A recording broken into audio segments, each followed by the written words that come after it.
Well, hi, Sharon. This is Sharon Giltrow, who is an author of the book Bedtime Daddy. And today, Sharon, thank you very much for coming and chatting to us. Sharon, you'll be talking about your book, a little bit about your book, but also some tips for teachers on how to use your book in the classroom. So thank you. Thank you, Jen. So this is my book, Bedtime Daddy. So part of being an author is going into classrooms and sharing your book with children. I'm lucky because I'm an author and a teacher, so I get to use my book with my own students. So these are just some things that I've done with my students as well as other students in classes I visited. So it's Bedtime Daddy. So usually I start with just a little introduction about myself and being an author, and then I show them the front cover and I tell them a little bit about the idea that an inspiration for the book, where that came from. And then if it's with a small young children, so kindy, pre-primary, story time, year ones, even year twos, I use a story bag. So I say, this is my story and I've got some clues in here about what the story is about. And then I ask them to come up one at a time and get some things out the bag. So I'll just show you what's in there. So this is Daddy Bear. So if they pull him out, I say, oh, that's Daddy Bear.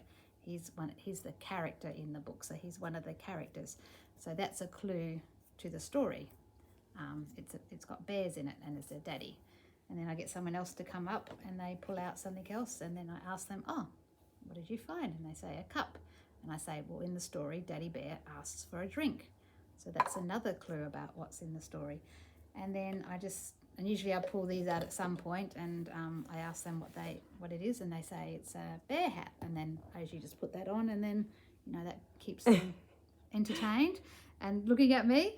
And then I keep going and taking things out of the bag. So they usually love this one. This one's the, they say spray, and I say, yes, it's a special spray. It's monster spray.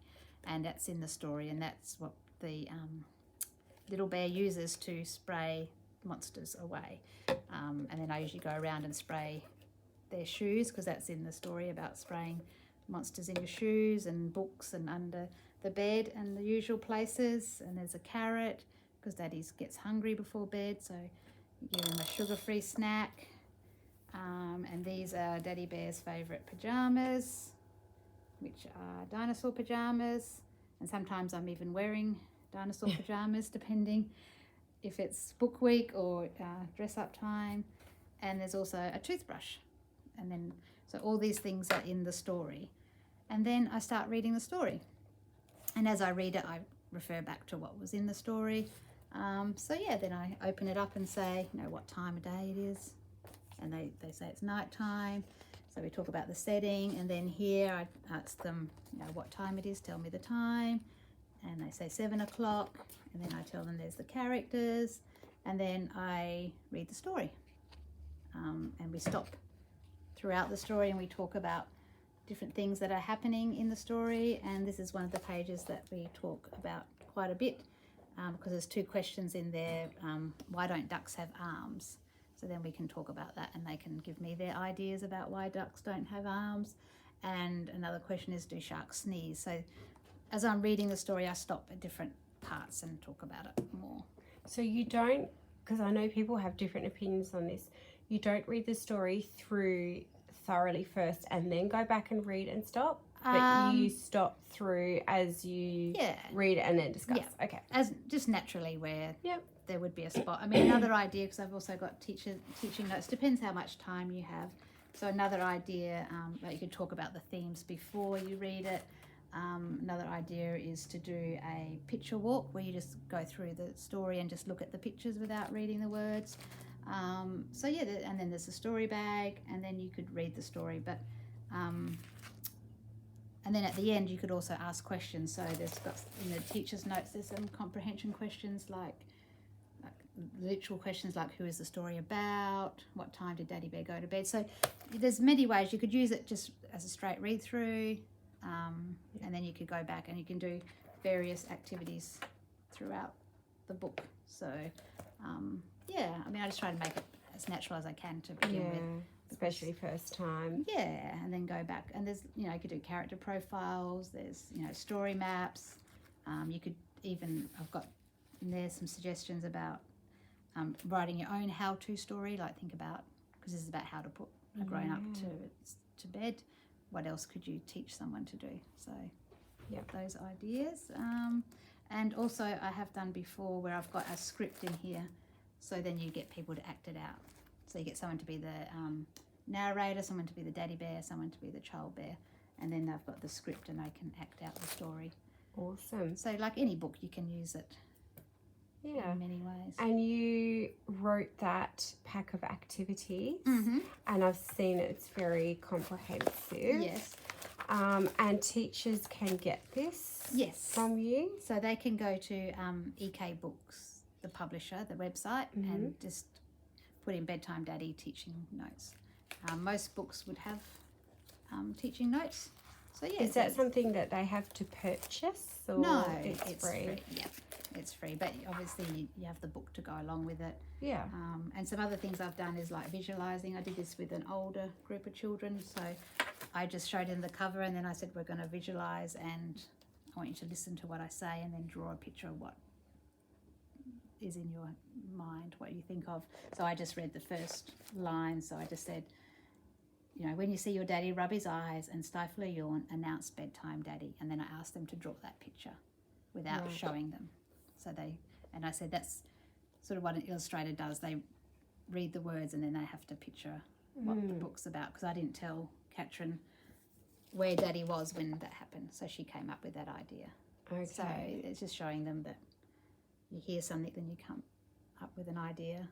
People see it in different ways and then they draw it. So that was another activity I've done. And that's really helping with students' comprehension. Yes. All of those activities really deeply. And I guess you could do that over quite a few weeks, really, couldn't you? Yeah. As a literature-based unit. You could, yeah. And you could also get them to tell you what they see. But I found because it was with younger children, or write what they see, but because it was with younger children, drawing it sort of gave them that. So essentially what you've provided in that pack looks very much like a literature-based unit. It's a good, solid unit of work. Yeah, definitely. And there's art activities and think alouds, which is what we do at our school. So I think, I predict what's going to happen, I wonder. So all those things. This was a maths activity that I did with my year 1 and pre-primary. I love that. Last year. So we made a clock because it's about time. So it fits well with a time unit. And also sequencing daddy going to bed, like what does he have to, what does he do to go to bed, and times of the day, daytime, nighttime. So yeah, it's all in there. And there's also Father's Day. I did a Father's Day activity. Oh, cute. With a group of children at the library just before Father's Day, so they made that. It's a great Father's Day activity, but it doesn't just have to be. No. And just like colouring in, mazes, so it's all, lots in there. And even moving your body like a bear, like animal walking like a bear, acting it out, as I said, art activities. So a lot of the curriculum areas are integrated into this one literature-based unit, which I love. And as early childhood teachers, that's what we like to do. We like to integrate everything. And even and other teachers have used it for science, for earth and space science, like light. Oh, okay. Oh, with the time. And even the light, how you do light and dark and things like that. So history, you can use it for family, because that's part of your history. So most of this in here is for pre-primary and year 1. But and then there's all the literacy thing you can do as well, like getting the children to actually write their own story. Yeah, do text innovations on it. Yeah, that's right. Yeah.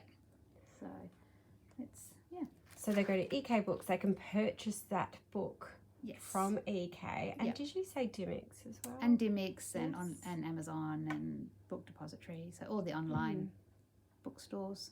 So the fact is you can get a great book, but also they get your teaching notes available for free. Yes. Which is amazing. Yeah. And I've seen them and they look amazing. Yes. And I know when you read the story in my class, every single child loved the story and they were all laughing. And I mean, that just says it, doesn't it? Yes, yeah. No one was sitting there looking elsewhere and No. drifting off. They were all really engaged. Yes, that's very engaging and motivating story because it's about real life.